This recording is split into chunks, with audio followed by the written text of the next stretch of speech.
In this video, I want to look at what's known as Bayes' theorem.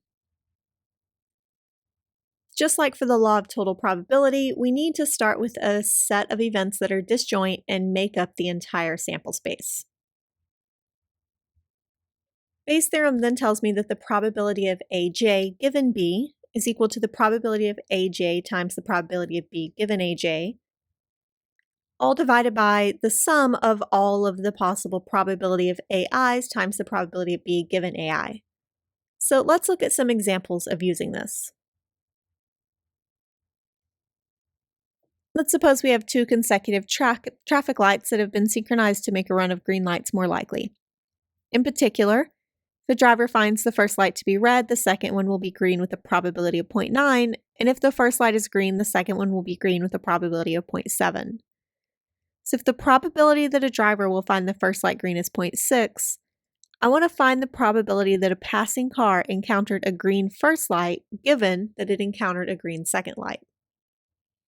So we need the probability that the first one was green given that the second one was green. So let's use Bayes' theorem to figure this out. Bayes' theorem said that we would need the probability that the first is green times the probability that the second is green given that the first is green over all the things that could happen to the first one, the first being green, and then the second's green, or the first is red, and the second one is green.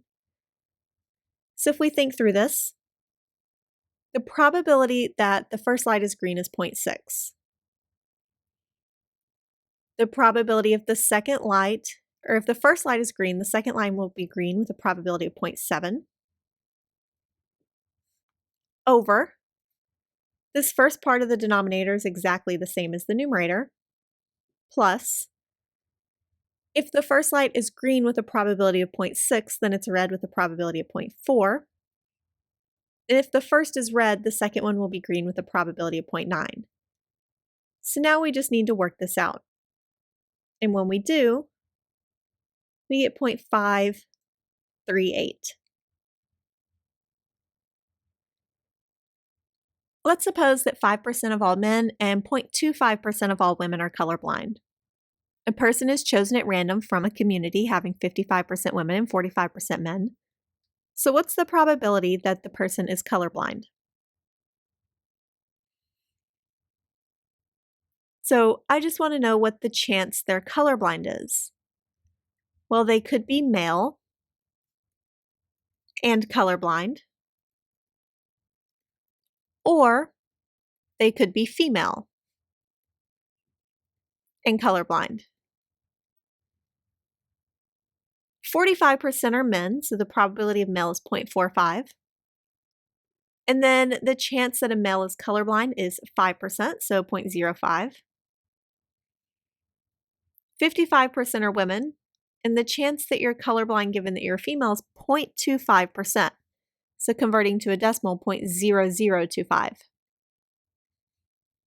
if we work this out, we get 0.0239. So this is the probability that a given person will be colorblind.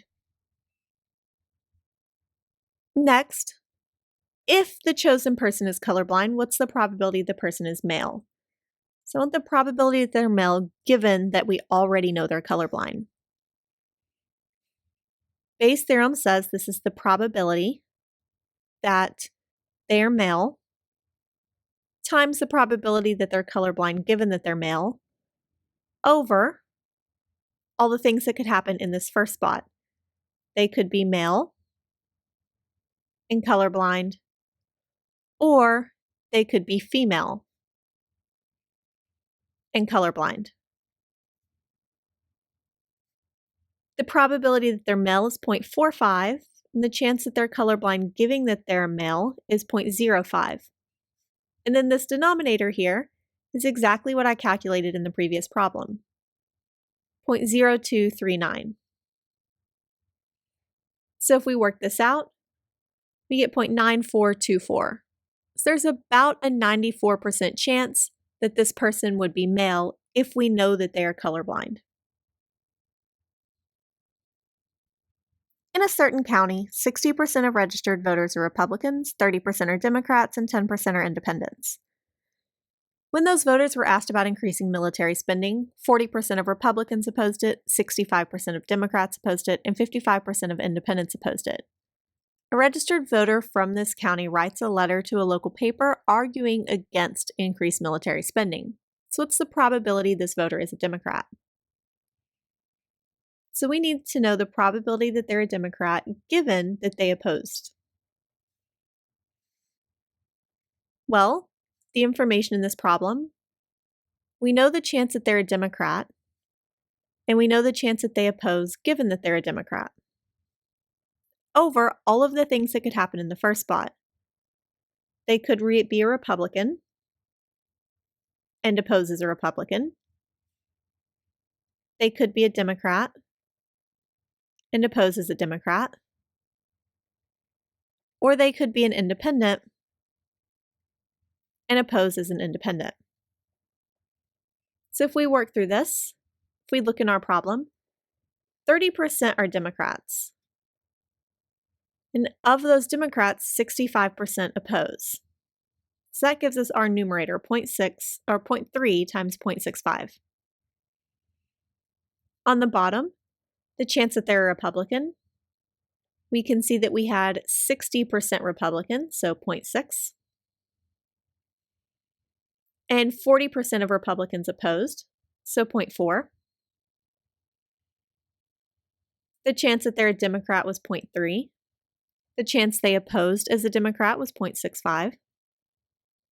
And then the chance that they were independent was 10%, so 0.1, over the chance that they opposed as an independent, which was 55. And then we just need to work this out. And when we do, we get approximately 0.398, so roughly a 40% chance that this particular person was a Democrat. Bob decided to take a test for a particular virus and it comes back positive. The test is 99% effective. This means there's a 1% false positive and a 1% false negative.